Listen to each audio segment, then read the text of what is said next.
বাহ, বেশ সুন্দর জায়গাটা তো। ভালো লেগেছে? হ্যাঁ। ঠিক আছে, তোমরা বসো, এখানে বসে কথা বলো, আমি যাই। আপনি চলে যাবেন কেন? না না, মানে আপনি বসুন না। আমি থাকলে অসুবিধা হবে না বলছো? না, অসুবিধা কেন থাকতে যাবে? মানে উনি তো আমাকে একেবারেই চেনেন না। আপনি থাকলে হয়তো উনি একটুখানি কমফোর্টেবল ফিল করবেন, সেই জন্য বলছিলাম। সে তো তুমিও ওকে চেনো না।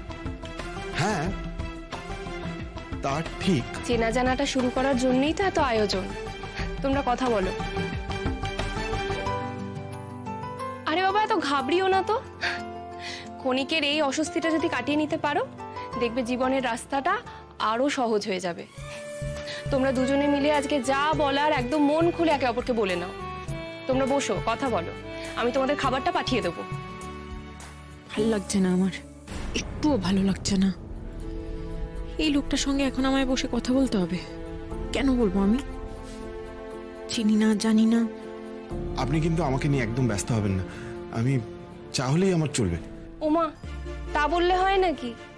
আজকে এত আয়োজন, এত কিছু করা হয়েছে, আর তুমি শুধু চা খাবে? এই কঙ্কা, কি করছিসটা কি? ওকে নিয়ে বসা।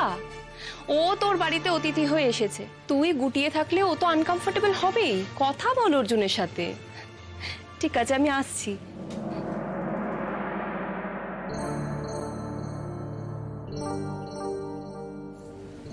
বসুন। আপনিও বসুন।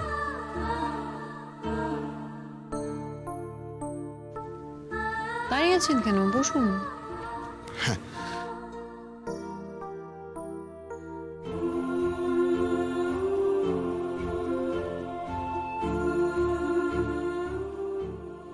চেনার সুযোগ আদায় করে নিতে হয়। মন যে কখনো কখনো নিজের মাপ ছেড়ে চায়, বড় বেখাপ্পা চায়। সব তোমার জন্য। তোমার জন্য আজ আমাকে এরকম একটা অস্বস্তিতে পড়তে হলো। এত ইনডিফারেন্ট কেন তুমি?